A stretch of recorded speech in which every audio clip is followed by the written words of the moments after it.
This is my home, and I won't let you destroy it. You don't know what you're saying, and I can't let you interfere. Welcome to Watch Mojo, and today we're looking at moments from the first 3 seasons of Invincible that pack the most powerful and brutal punches.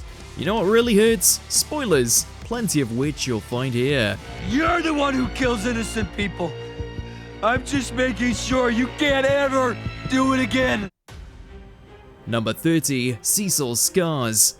A deal with the devil. Want to know how Cecil got these scars? In this flashback, we see Cecil as a young agent. Although still crafty and a step ahead of the criminals he's pursuing, this Cecil doesn't have as much experience under his belt. You found us. But you found us too late. This place will be swarming with agents in minutes. Nah, you gave the all clear. No one's coming.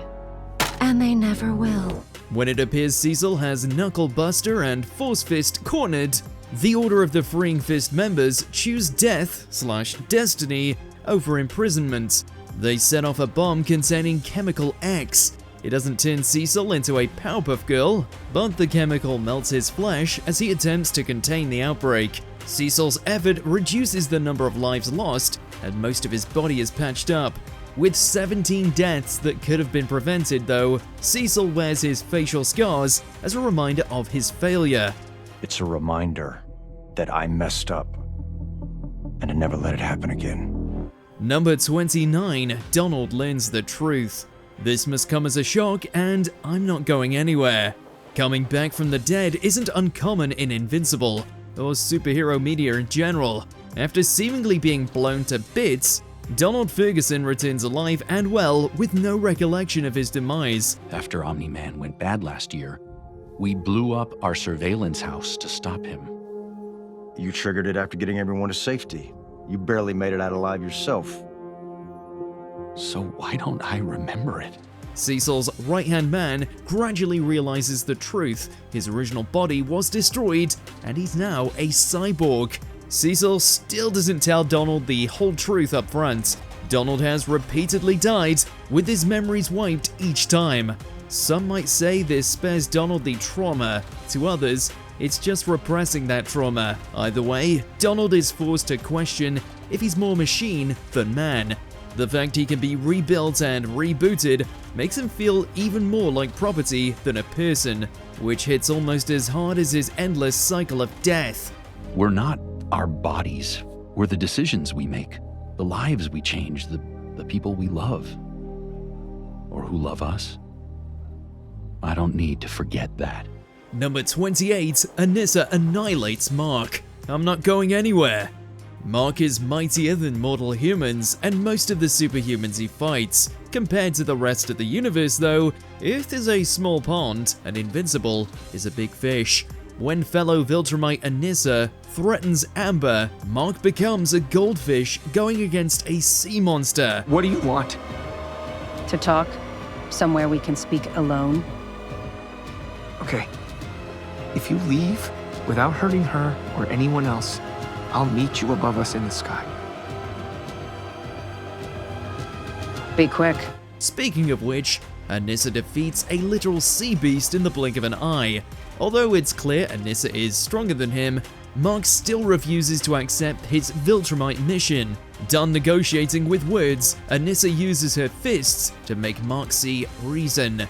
Even when Mark manages to land a punch, Anissa barely flinches. Mark's morals don't budge either as Anissa crushes his neck. He calls her bluff, but Anissa is just the warning. Killing you is not my task. But soon, another will come.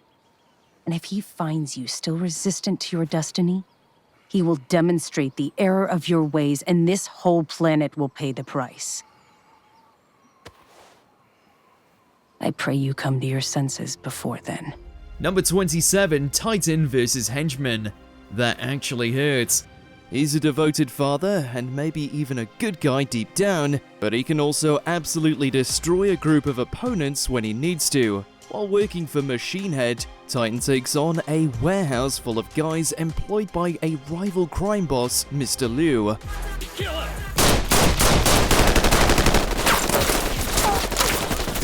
They're armed to the teeth and throw everything they've got at this bulletproof enforcer, but it doesn't faze him. He wipes out the entire group without even bringing any weapons of his own. Instead, he gets creative, crushing one man with a forklift and another with some shelves, and turning their own weapons against them. It's super bloody and super fun to watch. I'm cutting you. Go! Number 26, White House Battle. It's about time.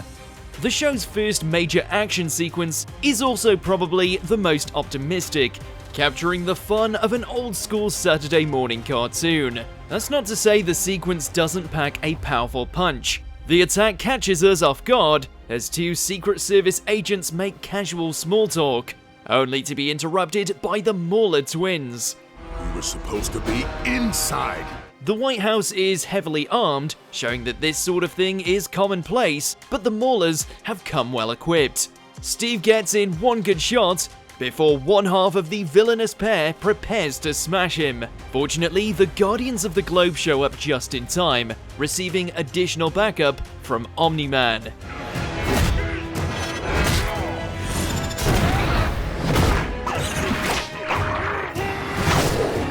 Showcasing their individual powers, the day is saved, but another enemy lurks in the Guardians' midst.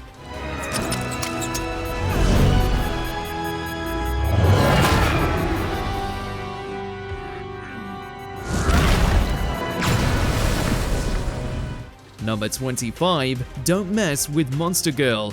Who you calling ugly? Monster Girl.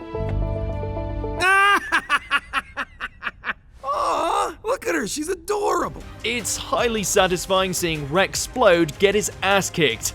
The fact that a little girl rips him apart only makes the karma more satisfying. Technically, Monster Girl isn't a girl. She's a 24-year-old woman who de-ages every time that she transforms into a monster. That said, the monster part of her name is all too accurate, which Rex learns the hard way. Even after Monster Girl demonstrates her powers, Rex thinks with everything other than his head. Is this okay? He asked for it. It isn't until Invincible intervenes that Monster Girl and Rex decide to make nice. Invincible might not be a satire, but when it wants to be, it can be one of the funniest superhero shows while also being among the most violent. Invincible hit that little girl! Oh, Number 24, Rick Sheridan becomes a cyborg. You look kinda dead. Guys, the police are on their way. Where the hell did you go? I ran for help. There are some things they don't teach you in college. Being a good boyfriend and best friend are two of them. Mark fails on both fronts during a university visit, getting dumped by Amber and ignoring William's pleas when Rick seemingly lands in trouble. I'll be back soon and we can deal with that. William was right to worry, as D.A. Sinclair has subjected Rick and several others to his demented cyborg experiment. Before William can meet the same fate, Mark is thrown through a wall. oh my god. Rick? Mark may be invincible, but it's William who gets through to Rick. Fighting his own programming, Rick turns on the other cyborgs, while Mark and William give Sinclair his comeuppance. It's a classic Frankenstein story that builds in the villain's defeat, but not the happiest ending for Rick. Number 23, Amber dumps Mark. We need to talk. As a superhero, Invincible has a lot of responsibilities. Sometimes that means he can't be there for the people he cares about. It's understandable that Amber gets annoyed when Mark is constantly late or doesn't show up for any of their dates at all. There's no way you're gonna be mad at me. And how do you figure that? Because I brought you Japanese cheesecake? However, she's not very forgiving when Mark reveals the truth.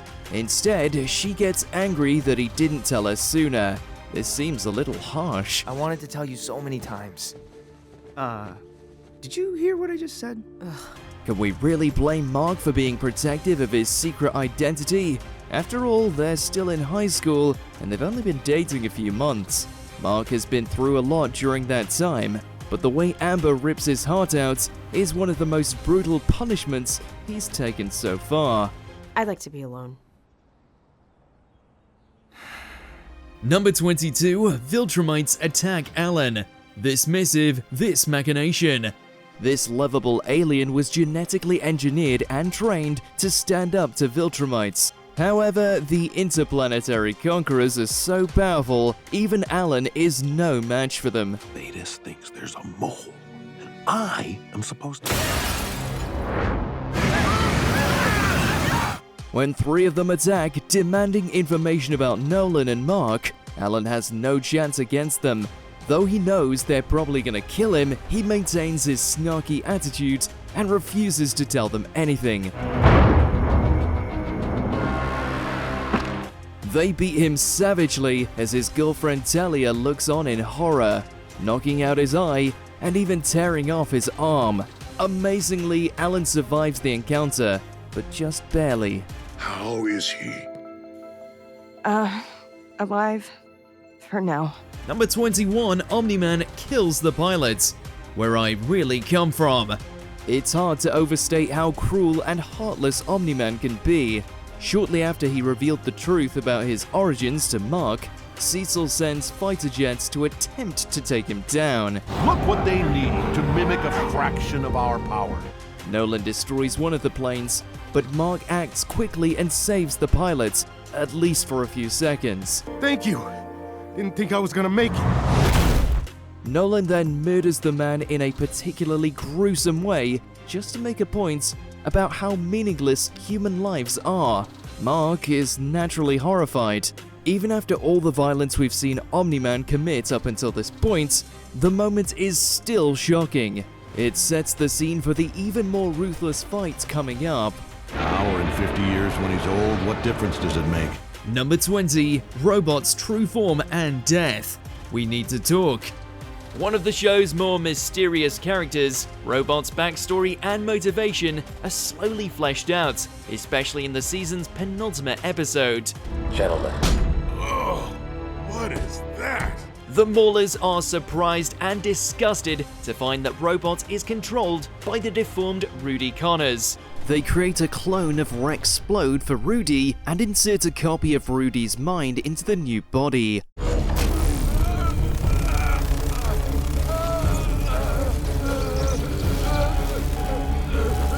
The experiment takes everything out of the original Rudy, however, leaving him just enough strength to say goodbye before his clone puts him out of his misery. Rudy takes comfort in knowing his successor can pursue a relationship with Monster Girl and experience life outside the pod. This is what I want. Please.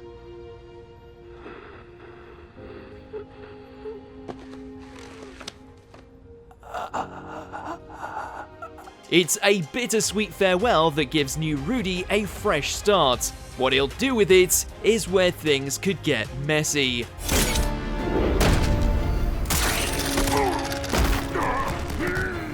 Number 19, Omni-Man murders GDA soldiers. We need to talk. You'd think by now Cecil would know that a few people with guns will have no effect on Omni-Man, even if they can teleport.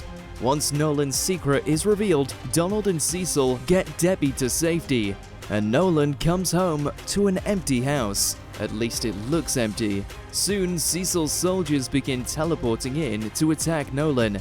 With his enhanced perception, he's able to anticipate their moves and dispatch them as quickly as they appear in an especially gory scene.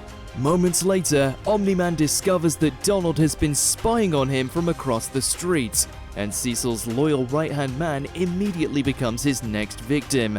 Donald bravely sacrifices himself to try and slow down Nolan, which of course doesn't work. Who are you talking to? Number 18, Thetis turns off Allen's life support. This missive, this machination. This one came as a major shock to fans of the comic.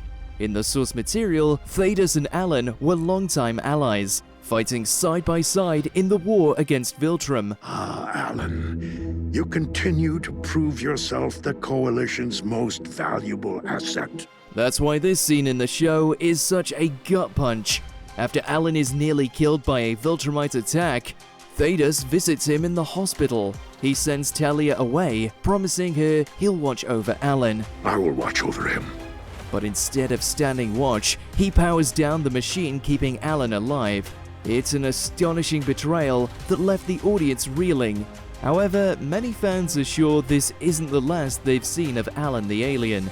Forgive me, Allen. Number 17, multiple Angstrom Levies explode. A lesson for your next life.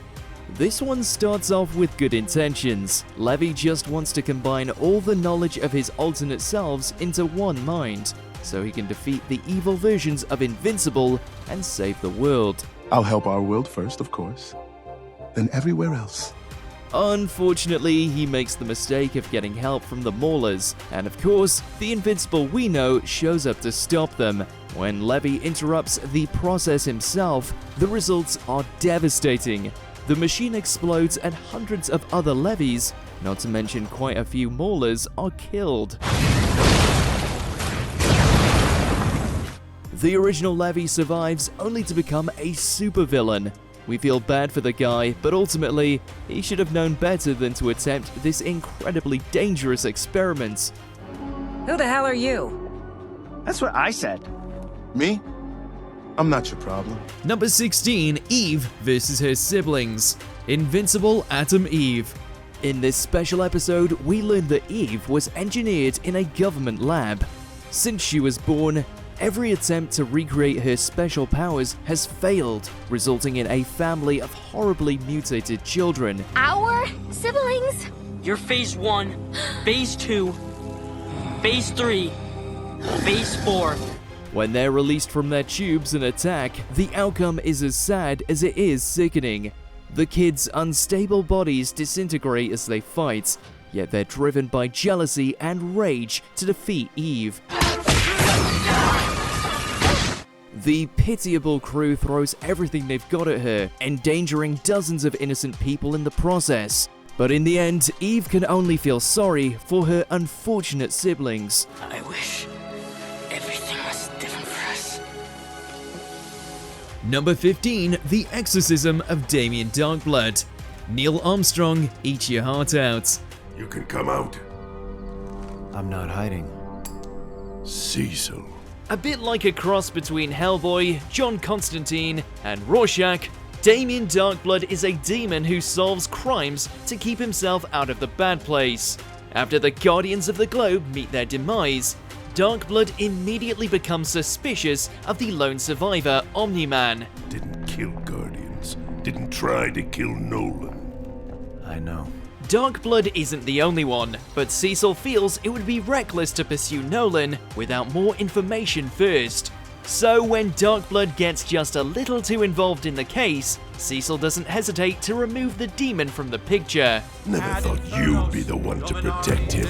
Although Darkblood accepts his fate, it's still rough watching chains rise up and pull him back down into the underworld.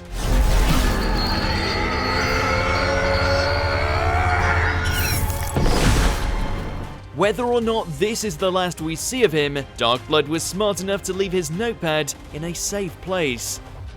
Number 14, Alternate Universe Mark paralyzes Eve. A lesson for your next life.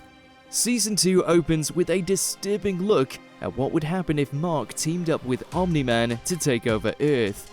In this alternate dimension, that's exactly what happened, with the other superheroes fighting back every step of the way. Told you we were close. Hey, Eve. You look good. Atom Eve is determined to stop Invincible, even though she's outmatched. But this sadistic version of Mark can't just kill her quickly. Instead, he paralyzes her, promising that he'll make sure she's taken care of. You can tell from her reaction that this is worse than a death sentence.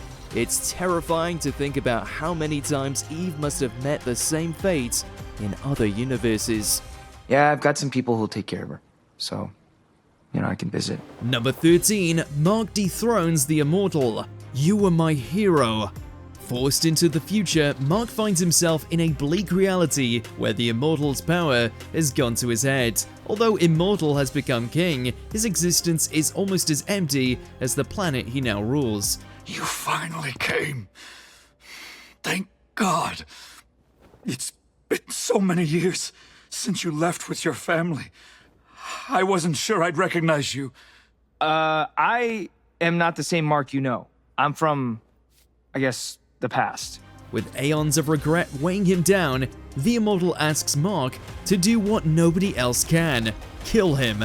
Pity isn't enough to convince Mark, prompting the Immortal to throw the first punch. With others entering the line of danger, Mark relents and takes the king's crown, along with his head. More than ever, Season 3 pushes Mark to accept some conflicts are bound to end in death, with no workaround. That doesn't make the act of killing any easier. Did they actually need your help? Yeah. Eve, am I a good person? Of course you are. What happened there? Number 12, Mark vs. Cecil's Reaniman, a deal with the devil. Learning that Cecil has been recruiting villains, Mark confronts his boss. Knowing this day would come, Cecil calls for backup. Go home, Mark, before you do something you'll regret. I told you, I'm not leaving until... Wait, why are we in here again? Please go. What are you hiding in here? Who else is working for you? The White Room is for my protection. Protection from what? From you, Mark.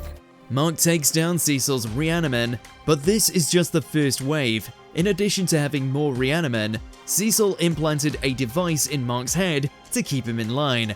The ensuing fight challenges whether the ends justify the means. Although Mark might be more ethical, Cecil makes some compelling arguments, especially considering who Invincible's dad is. Cecil wouldn't call himself a good guy, but he's willing to live with guilt if it means saving as many people as possible. Mark isn't so willing to compromise, which proves to be his greatest strength and weakness. As Mark and Cecil cut ties, we're unsure who's right. I will never work for you again. We're done. And if you ever come near my family again, I will kill you. Number 11, Oliver mutilates the Maulers. You want a costume, right? With Debbie raising Oliver as her own, Mark's half-brother from another world may grow up with a moral compass. As he attempts to follow in Mark's footsteps though, Oliver can't get their father's voice out of his head. I told you to just watch. You almost got yourself killed. I'm fine. It barely hurt. Don't ever do that again. But those guys... I don't want to hear it. You either listen or you go home. Got it? Pitted against the Maulers, Oliver shows no restraint. Although Oliver claims it was an accident, this isn't merely a case of not knowing his own strength. In Oliver's eyes, he did nothing wrong. The Maulers were bad guys. They were hurting people. Now they can't. Mark isn't sure what's worse, that his kid brother is heading down the same destructive path as Omni-Man, or that their father might have been right, at least to a degree. So just because you don't know these people doesn't make their lives less important. Do you understand? The Maulers didn't have friends or family. I understand. I won't do it again. Killing is bad, but is it worse than letting innocent people die? Number 10, father-son team-up. It's been a while. We finally get to see what happens when Viltrumites face off against other Viltrumites without holding back. Nolan has just discovered what empathy feels like, leading to an emotional breakdown that fuels his rage. I'll kill you for what you did to these people. Then do it. Mark, on the other hand, is just getting comfortable with using his full power. The two of them team up to defend Flaxan against Viltrumite soldiers who are determined to kill them. It's one of the most vicious battles in the series so far, packed with savage hits and bone-breaking punches.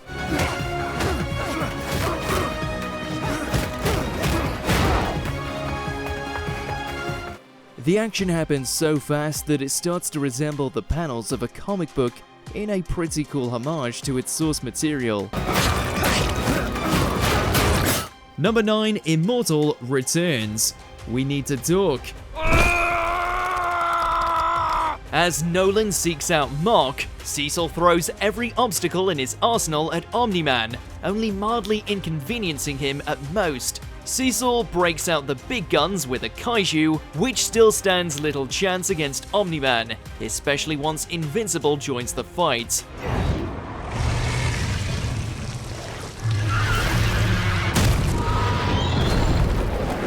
Invincible must finish the monster alone when a revived Immortal shows up for a rematch with Omni-Man. Having already lost to Omni-Man once with backup, it's clear that Immortal can't win this one-on-one battle.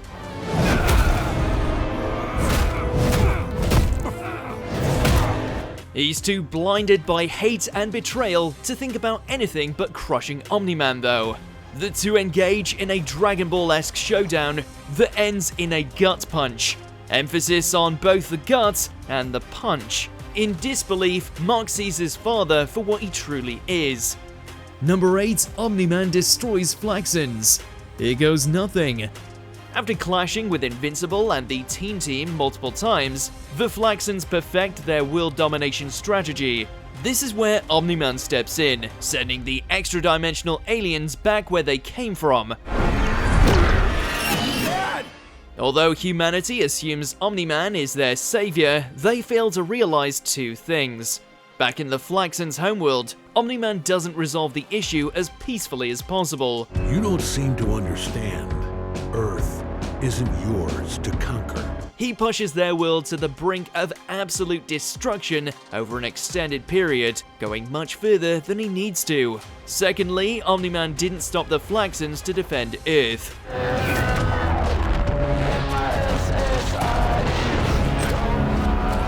He did it so there would be something left for his own people to conquer. Upon returning home, Omni-Man looks less like somebody who's destroyed entire cities and more like somebody who had a rigorous workout. I need a shower. Dad! Number 7, Battle at Machine Head's Tower. That actually hurts.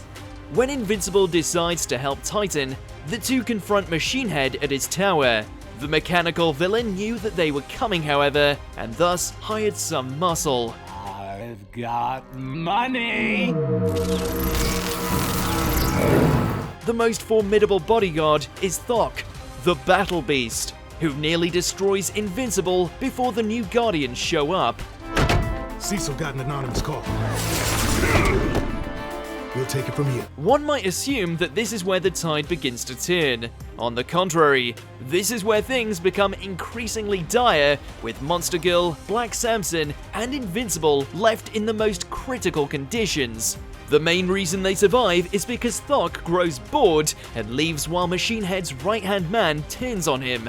The biggest blow of all is the revelation that Mark was just a pawn in Titan's plan to take his boss's place. Didn't mean for it to end this way, but I gotta take care of mine. Number 6, the Guardians of the Globe fall. It's about time. The first episode mostly plays out like your typical teenager gets superpowers story. The audience can sense something darker underneath the surface though, especially when it comes to Nolan. Omni-Man shows his true colors in the final scene, where he lures the Guardians to their headquarters.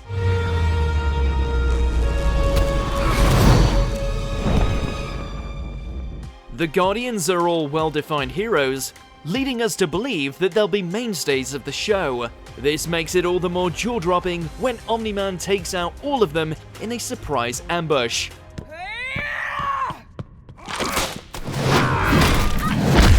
Some go down more easily than others, but in a matter of minutes, Omni-Man is the last one breathing. The animation oozes with graphic detail, leaving the audience intimidated, yet eager to watch the next episode. Why?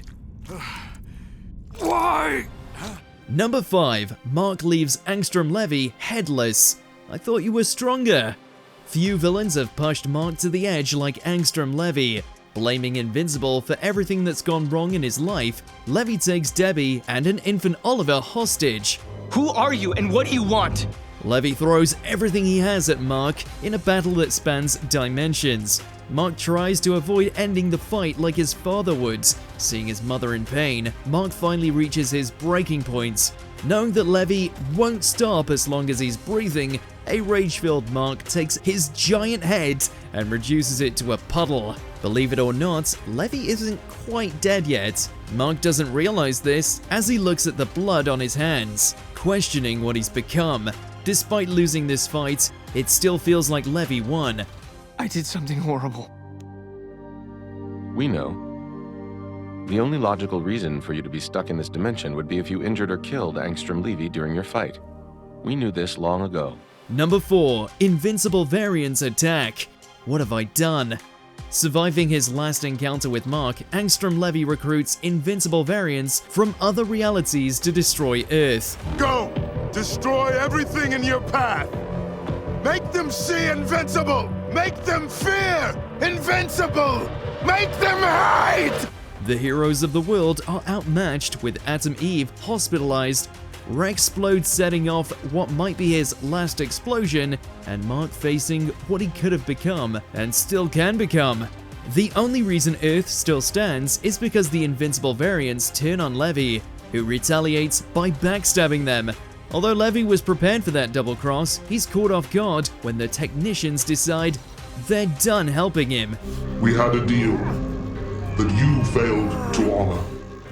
You do not get a second chance. You work for us now. Accept that and we will tend to your wounds. Refuse, and your remains will gift us endless fascination. Earth survives another invasion, with Mark trying to pick up the pieces. Cities can be rebuilt, wounds can heal, but Mark's reputation may be beyond repair now that the world has seen what Invincible is capable of. Number 3. Scott Duvall. All I can say is I'm sorry. Scott might be this show's most tragic figure, which is saying a lot. Watching his sister and niece perish during Invincible's fight with Omni-Man, Scott dedicates his life to revenge. Invincible! Where is your remorse? Have you no shame for what you've done? The lives you've taken? You think you're above consequences, but you are wrong! You will pay for your crimes against humanity! Although it wasn't Mark's fault, we see things from Scott's perspective. With Omni-Man gone, Scott feels somebody needs to pay. Invincible being the most prominent target, Scott views himself as this story's hero. But in his pursuit of payback, he accidentally kills his wife and son. Now Scott truly has nothing left other than destroying Invincible. Mark can't do or say anything that'll make things right. Worst of all, Invincible gets to keep playing hero while the world now sees Scott as a monster. To Scott, it's the other way around, driving him even madder. Sooner or later, I'll find my way free. And then I will find you. Number 2. Enter Conquest. I thought you'd never shut up. Mark has no time to breathe following his last encounter with Levy. He's immediately hurled into another battle against Conquest, the most sadistic Viltrumite he's faced yet. The truth is, I want you to resist. I'm not here to save you. I'm not here to spread the greatness of the Viltrum Empire. I'm here because I enjoy this.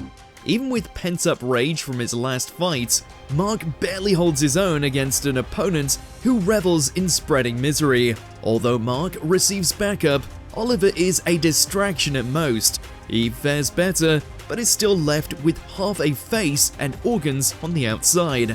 Believing he's lost her, Mark picks himself up for another round, yet still stands little chance. With Eve unlocking the full extent of her powers though, Mark is able to finish the fight.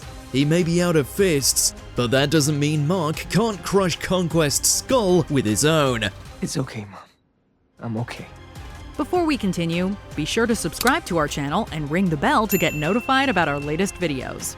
You have the option to be notified for occasional videos or all of them. If you're on your phone, make sure you go into your settings and switch on notifications. Number 1. A father-son moment, where I really come from. This isn't how I wanted to do this, but I don't have a choice. It's time for you to know where I really come from. The moment that the whole season had been building up towards, Nolan tells Mark why he's really on Earth. When Mark refuses to join him, Nolan attempts to beat his son into submission.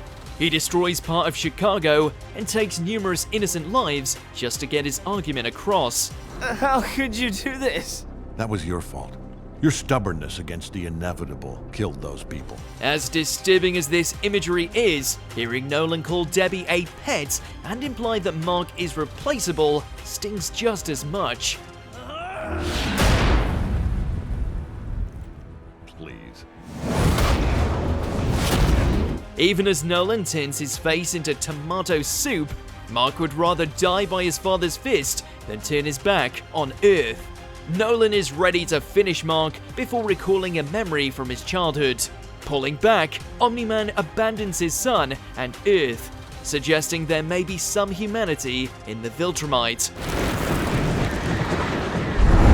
The damage is done, however. Which Invincible moment hit you the hardest? Let us know in those comments below. How did you get here? That would be telling. Do you like what I've done to the place so far? Did you enjoy this video? Check out these other clips from WatchMojo and be sure to subscribe and ring the bell to be notified about our latest videos.